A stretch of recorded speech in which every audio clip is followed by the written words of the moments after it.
It's a Seattle showdown for a spot in the Final Four. Well, another round of confetti, this time to celebrate Virginia Tech heading to Dallas for the Final Four. I think anyone else who's not playing would be freaking out that their team is like 40 minutes away from a Final Four. But every stage you've been on has bigger than the one before, and you guys haven't flinched. What is it about the team's composure, resilience, and focus that doesn't intimidate you whenever stage you're on? Yeah. I think there's only one way to end this interview. I can't do it because I'm the journalist. Do you want to lead in a Let's Go Hokies chant? I can try. All right. Let's go! Hokies! Let's go! Hokies! More often than not, you'll get a team in the tournament that you've never faced before. But sometimes you'll get a team that not only do you have plenty of tape of, but you've also played them before. This tragedy touching many teams and lives here in the Commonwealth and across the country. The drivers will take what they learned here in testing this week in hopes that it'll pay off when they come back here in late October for the penultimate race of the Cup Series season. The news became official earlier tonight as Hugh Freeze returns to the SEC after 4 seasons at Liberty, the school that hired him after he resigned from the top position at Ole Miss for personal misconduct. And that second chance for Freeze led to plenty of firsts for the Flames. West Virginia will be by far the most competitive and toughest team that Brent Pry has faced so far in his short tenure as head coach. And Grant Wells, a native of Charleston, West Virginia, he says that he's been looking forward to this game for quite some time. Well, we're expecting capacity crowds for the second straight weekend to fill these stands here in Blacksburg, but among the fans will be a young super fan who's inspired the Hokies just as much, if not more, than they've inspired him. Well, remember, this week began with Virginia Tech visiting the 9/11 Memorial and Museum, getting perspective on one of the nation's darkest days. But in 2008, it was the Yankees helping the Hokies out in the wake of one of the school's toughest times. A baseball game, a simple gesture, linking forever Blacksburg with New York. It's hard to really ever forget. I can say for myself, having been on campus in '07, and the starting pitcher a year later in '08, it's a common conversation for me, and it's hard, but I appreciate it because it kind of helps speak to, for me, the definition of being a Hokie.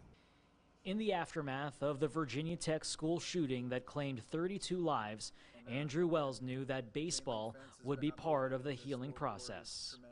We kind of felt like we were part of that catalyst, part of that movement to bring the community together, to bring campus together, to provide everyone kind of a distraction. But it was the New York Yankees that lent a hand when Blacksburg needed it the most. Steinbrenner, as we learned, had reached out to our athletics department, again, pretty quickly and said, hey, we want to be a part of this healing process. We're going to send our guys to play your guys. It's really hard to explain what it meant to me. But I recognized then, and I can fully appreciate now, it wasn't about me. It wasn't about our baseball program. It was about this campus, this community. Less than a year after that dark day, the Yankees made the trip to the New River Valley to visit the April 16 Memorial and play an exhibition against the Virginia Tech baseball team at English Field. Yankees. I'll never forget towing that rubber. I put my head down, and as I looked up, it was me and Johnny Damon, head to head. Wells, a left-handed pitcher, made the start of a lifetime that no other Hokie had ever done before. I faced, in order, Damon, Jeter, Abreu, A-Rod, and Giambi, and I gave up 1 unearned run. So I left the mound that day feeling pretty good. I felt like I'd pitched 20 innings walking off after that 1 inning of work. The Yankees went on to win the 7-inning contest 11-0, but everyone knew the day had very little to do with baseball. It was for the 32, and it was for the Hokies that we lost and for the tragic events that had taken place a year prior. And just an incredible gesture on behalf of the Yankees. That was the start of the Hokies-Yankees bond, because they did step up in a way that no one could have imagined. That day changed my life forever. Forever will be a Yankees fan. In honor of what the Yankees have done for Virginia Tech over the years, the Hokies will be wearing the New York Yankees logo on a side of the helmets that they'll be wearing tomorrow at the Pinstripe Bowl. A neat gesture from the Hokies to say thank you to the New York Yankees. Well, starting tomorrow, the world's best track and field athletes will compete at the World Championships in Eugene, Oregon. Among the events contested will be the gravity-defying pole vault. Virginia Tech has produced a number of accomplished pole vaulters over the years, but one athlete training in Blacksburg right now stands out because of what he wears on his head. And when I'm about to go up for my jump, get on the runway, I put the chalk on my hands, put it down, clamp it, just to kind of let my body know we're getting into our habits, we're letting our body take over. For Jake Spotswood, putting on a helmet is part of the routine before every fearless attempt at the pole vault. The story behind that helmet dates back to 2021, when the multi-event athlete competed for Alabama. There's not that many athletes who do pole vault who wear helmets. You do. Why is that? Yeah. So at Alabama last year, I was pole vaulting at South Carolina as an indoor meet. And I think I just got a little too aggressive. I planted the pole and swung upside down to try and clear the bar, and the pole slips out of my hand.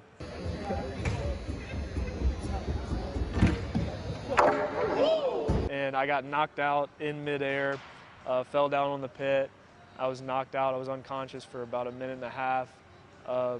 Head busted open, the whole 9 yards. So got 8 staples in the local hospital in Columbia. That must have been really scary, though. I mean, that must, like, for a guy who has no fear of heights, who's been pole vaulting for basically all his life, to have that happen to you, were you kind of shaken by that experience a lot? Or? I think it was more shock at the point that it happened, because like, the pole hits you in the head. I saw a flash. I wake up a little later, and I remember telling the trainers, I was like, oh, let me jump again. I want to win. 2 weeks later, Spotswood was back competing. I decided to put the helmet on and said, I don't want this to happen again. I'm not missing practice. I don't want to deal with that. At the end of the year, he made another risky leap, transferring from Alabama to Virginia Tech. There was a lot of coaching changes, not a lot of focus on my event in particular, and they knew it too. They kind of helped me find the university that was a little better fit for me. Now, under the direction of veteran head coach Bob Phillips, Spotswood has vaulted to new heights, helping to set school records in the indoor heptathlon and outdoor decathlon. It's been a major blessing coming to Virginia Tech. Like, the coaching staff, the training staff, everybody's just taken such good care of me and my teammates, and it's a great feeling to know that you're part of a family and everyone's trying to take care of you. And with his helmet, Spotswood has his head in the right place. Always have fun, because at the end of the day, if you're not having fun, it's not going to go where you want it to go. I still feel like a kid when I come out here, you know, so it's great. Jake's actually recovering from a leg injury he suffered during the outdoor season, but he'll be back for his final year in 2023. And if you're wondering, that is a skateboard helmet that he is wearing, because he used to skateboard too. Interesting. So, I also noticed you were a little overdressed. it was actually really hot in there at indoor track. I calculated how hot it would be, hence why some athletes just weren't wearing any shirts. Thank you, David. I look forward to following along. No, WFXR Sports. Welcome to Greensboro, where the confetti fell, but it wasn't for the University of Virginia. I'm Dave DeGuzman. It's Duke taking home the ACC tournament title, marking the 22nd in program history. Quite a feat, and it comes after a 59-49 win over the Cavaliers, where Virginia just struggled offensively. Let's take a look at some of the highlights. John Shire trying to guide Duke to the championship in his first season at the helm. Virginia seeking its first ACC title since 2018. They've never done it as a 2 seed, and this had the atmosphere of a big-time contest here in Greensboro. But it was Duke that made their shots early. Kyle Filipowski hitting the long-range 3, putting the Blue Devils up 11-5, and he was just getting started. Toward the end of the first half, off the miss, Filipowski beats Caden Shedrick to the rebound and gets the kiss off the window to give Duke an 11-point lead. Virginia trailing by 7 at the half. After the break, UVA trying to get some life into its offense. Armand Franklin finding Jaden Gardner, who was ready to throw it down, and that kept the Cavs within single digits. Moments later, Isaac McNeely open for three, and he had 10 points for UVA. Virginia down 38-32 at that point, but Duke's response was massive. Tyrese Proctor, hello from the outside on the wing. That put the momentum back in Duke's favor, and then turning defense into offense. Filipowski with the steal brings it the other way to put an exclamation point on this one. He had 20 points and 10 rebounds on his way to becoming the tournament MVP, as Duke does what they couldn't do last year against Virginia Tech in Brooklyn. Blue Devils win the ACC crown here in Greensboro over UVA, 59-49 the final. Man, it's just frustrating, and defense kept us in it for most of the game, I thought. To not be able to convert on the other end, and then we made some runs and just couldn't crack it open tonight. So I knew we weren't going to ever give up. I think they got as much as like a 14 or 15 point lead, but I knew we weren't going to give up, and we just kept fighting and fighting. And like I said, our defense kept us in the game. Shots weren't falling like they had been the past two games, but that's going to happen. And when that happens, our defense is what's going to keep us in the game. But I'm really proud with our effort tonight. Virginia limited to just 33% shooting, going 4 for 17 from beyond the arc. And credit John Shire, who saw his Blue Devils lead from start to finish as Duke lifts its first ACC tournament title since 2019. Virginia will now try to hit the reset button ahead of the NCAA tournament. The brackets will be revealed on Sunday night. But for now, that will do it here for our coverage of the ACC tournament in Greensboro. Now let's send it over to Jermaine Farrell, who's covering the final day of the VHSL State Championships in Richmond. Before we go, even with plenty of action left, some final thoughts on this final Friday of the Tokyo Summer Games. Every Olympics is like a postcard. It's a snapshot of a time and a place in history. These games will forever be known as the Pandemic Games, the first ever to be postponed for a year, and taking place against the backdrop of a state of emergency in the city of Tokyo. The Olympic cauldron lit amid a chorus of protests and calls to cancel an event that organizers were determined to deliver. Indeed, these were the games unlike any other before it. No fans in the stands, no friends or family or that support system athletes relied on just to get them to Tokyo, where masks, COVID tests, and soft quarantines made just as much headlines as the competition itself. There are questions on whether it was all worth it, and time will tell. But as these games cross the finish line, you don't have to look past the faces of the athletes that took part to answer that question with a resounding yes. There were a total of 50 athletes with connections to the Commonwealth at these Tokyo Olympics, each with a unique journey, but all tied together by the pandemic we've all endured. From the quartet of UVA swimmers that made the podium, part of a youth movement in American swimming, to the Canadian duo whose golden success in rowing was rooted in Charlottesville.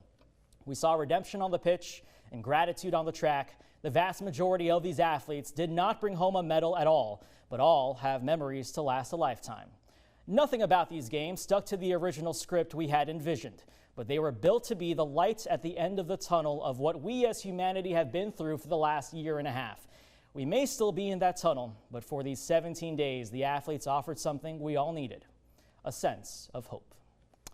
All right, well, that'll do it for this edition of Today in Tokyo. One final note, a special thanks to our Next Star team of reporters on the ground in Tokyo, working hard and providing the stories and insight daily through these games. And also a thank you to the men and women behind the scenes, setting up the cameras, punching the buttons, and running the prompter. It's a job they do every day, but, thank you goes a long way.